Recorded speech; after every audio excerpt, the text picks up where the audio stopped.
I'm not gonna lie, I opted to skip the Tom Cruise film The Mummy, but I did rewatch the Brendan Fraser one, and I still like it.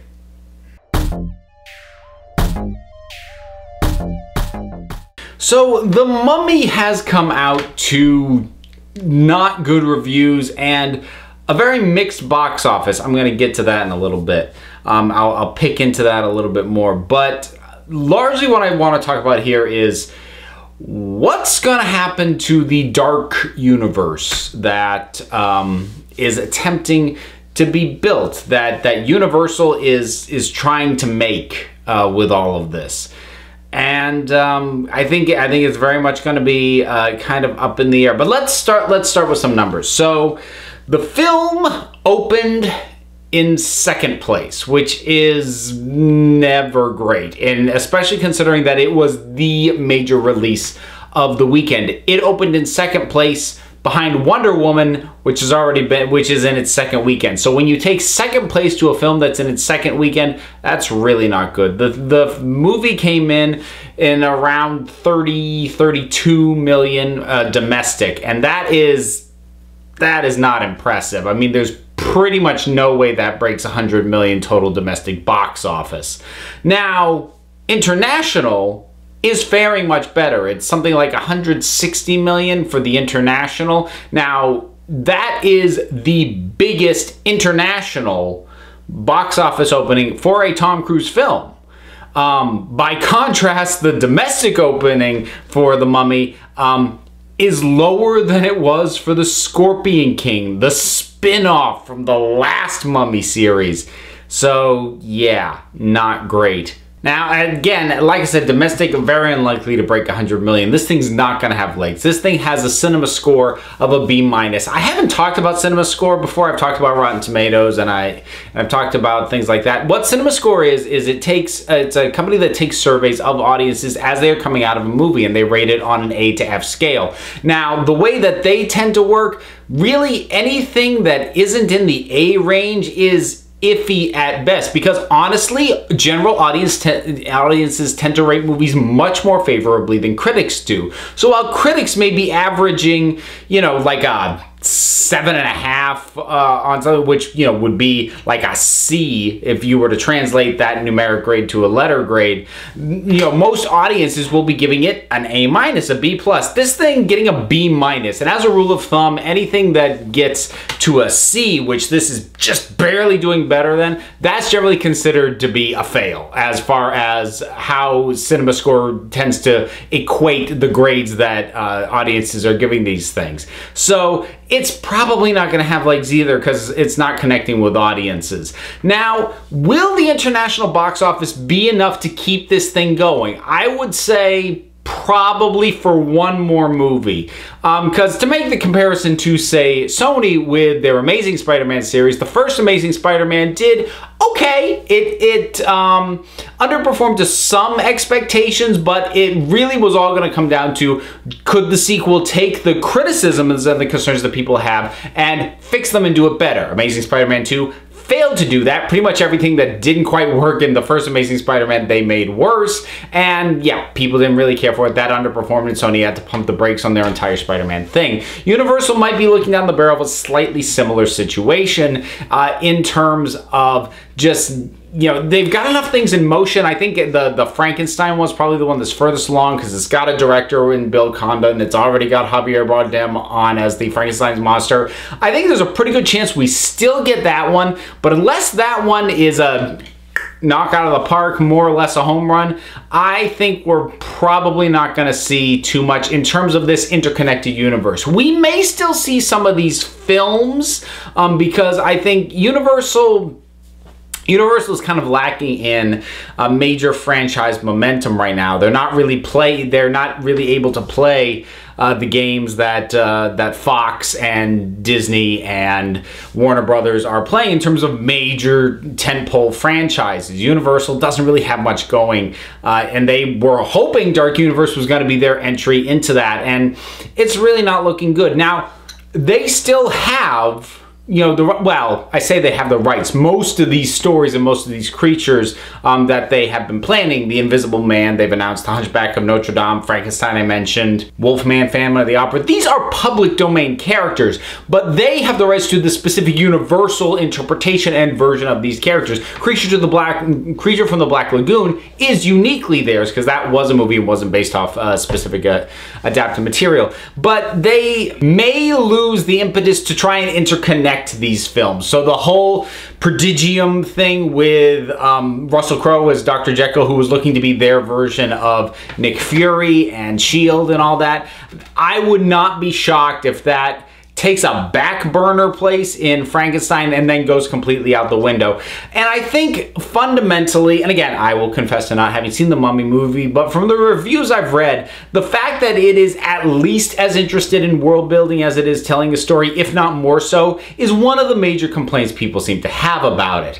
And I think they made largely the same mistake that Warner Brothers did, although they made it sooner. I would say that with Warner Brothers, and I'll keep my DCEU criticisms to it, I promise it's for a point of comparison. At least Warner Brothers, they made a standalone Superman film in Man of Steel. It wasn't until Batman v Superman that they got something that was buried in world building and, you know, didn't really stand up as a great narrative in and of itself. So at least they did one film that was a solid standalone film before they went into that mess. Universal, they couldn't even get that. They leapt into it immediately. And it seems like everyone who wants to make a cinematic universe is pretty much playing catch up to Marvel. Marvel made the playbook on this, but no one's actually following Marvel's playbook. They want to jump ahead to the Avengers, but they either forget or they willfully ignore the fact that Marvel built up to that. And what's more, in the films leading up to the Avengers, the world building stuff was tiny Easter eggs or almost completely restricted to either the background or the post-credit stuff. Think about it. The only hint that there was going to be a Marvel Cinematic Universe was a post-credit stinger at the end of Iron Man. And then in the films that followed it, it was just the existence of S.H.I.E.L.D. It was Coulson showing up. It was these tiny things. They took up maybe one scene, and they weren't massive exposition dumps. They were just things that connected the world, but very little actual screen time was spent on those prior to the Avengers, which truly brought everything together. But instead, these other studios very obviously want to get to the big Avengers money first. Because, I mean, the other Marvel films were successful, but Avengers was where it blew into the big money. And they all want that now. And they think they can fast track it, but you can't. It doesn't work because they're sacrificing actually telling a story for the sake of doing faster world building. And it just doesn't work. So in terms of whether or not the International can save this, I don't think we're looking at a Transformers situation where the International alone makes it worth the money. So while this is a very good opening for Tom Cruise, traditionally Tom Cruise still opens big in the US and then the International is just icing. That's gone on this one.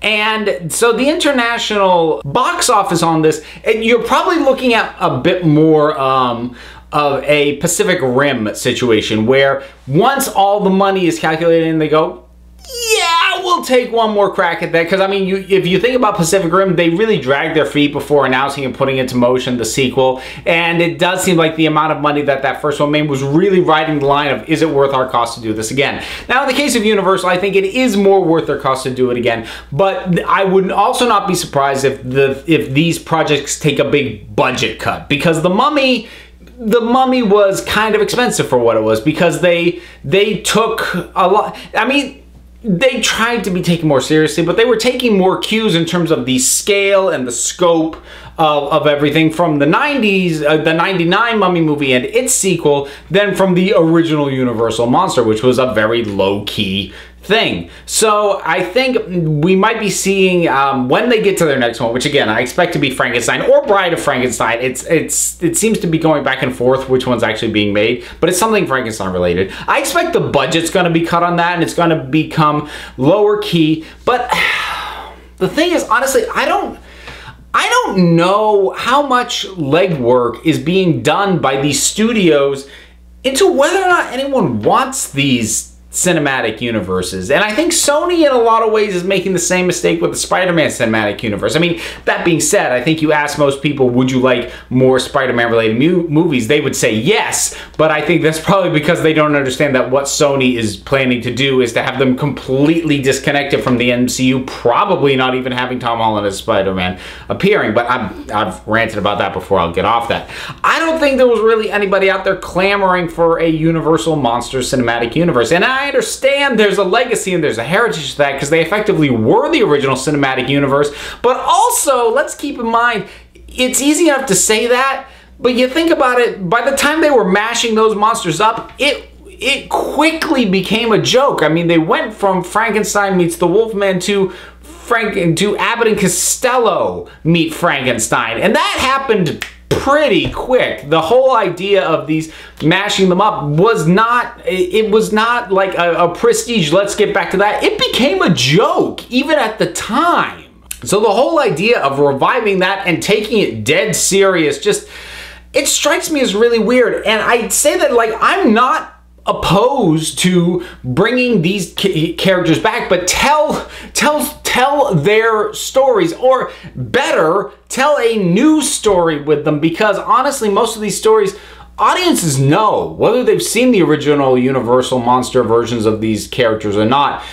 People know these stories already. That's why, even though it didn't work and it wasn't great, I have more respect for what they were trying to do with Dracula Untold, which was originally supposed to be the first start to their shared monster cinematic universe.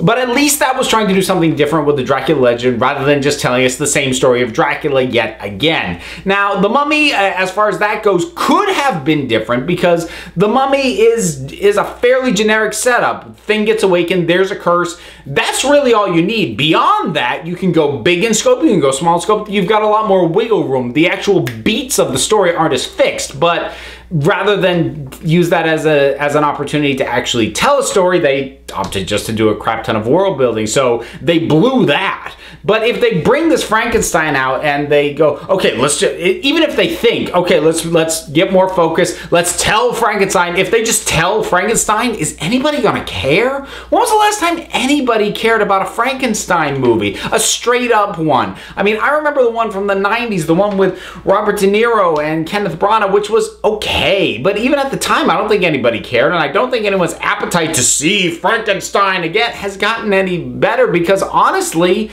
Universal made the iconic version way back when they did the original. Same with Dracula, for that matter. And to be fair, I think that's one of the reasons The Mummy could have been a better place to start, because the actual original Mummy movie is not quite as iconic. The concept of The Mummy is. That actual movie, not so much. But Dracula, Frankenstein, all you can really do is tell those stories again, or do something completely different, which I don't think they will, because they tried with Dracula Untold and it didn't work. I just feel bad for Universal right now, because I feel like they are grasping at straws, and they lashed onto this because it was something they already had. This was in their vault and in their wheelhouse of stuff to be able to do. They didn't have to license a property. They didn't have to do anything like that.